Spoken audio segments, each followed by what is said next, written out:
We are now entering a period of incredible ironies.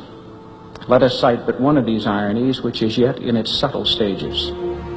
We will see in our time a maximum effort made to establish irreligion as the state religion. It is actually a new form of paganism, which uses the carefully preserved and cultivated freedoms of Western civilization to shrink freedom, even as it rejects the value essence of our rich Judeo-Christian heritage. Your discipleship may see the time come when religious convictions are heavily discounted. A religious conviction is now a second-class conviction, expected to step deferentially to the back of the secular bus and not to get uppity about it. This new irreligious imperialism seeks to disallow certain of people's opinions simply because those opinions grow out of religious convictions. Resistance to abortion will be seen as primitive. Concern over the institution of the family will be viewed as untrendy and unenlightened. In its mildest form, irreligion will merely be condescending towards those who hold to traditional Judeo-Christian values. In its more harsh forms, as is always the case with those whose dogmatism is blinding, the secular church will do what it can to nullify the opinions of those who still worry over standards such as those in the Ten Commandments.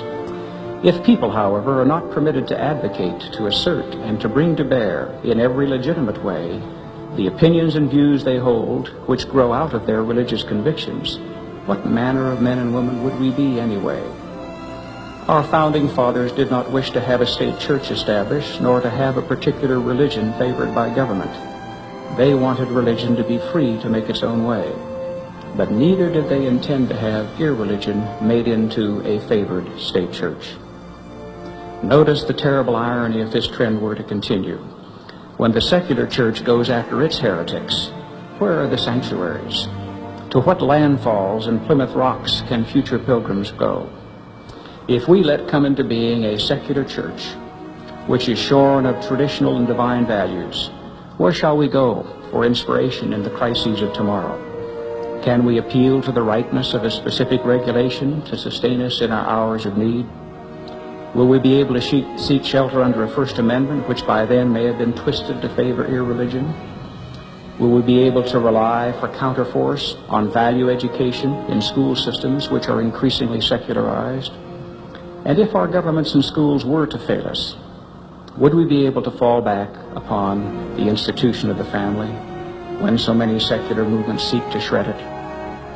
Remember, we are, as Nephi and Jacob said, to learn to endure the crosses of the world and yet to despise the shame of it. To go on clinging to the iron rod in spite of the mockery and scorn that flow at us from the multitudes in that great and spacious building seen by Father Lehi, which is the pride of the world, is to disregard the shame of the world.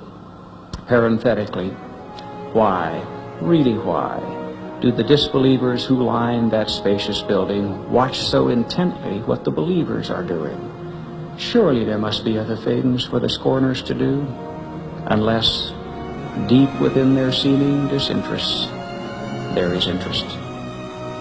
Before the ultimate victory of the forces of righteousness, some skirmishes will be lost, but others will step forward, having been rallied to rightness by what we do.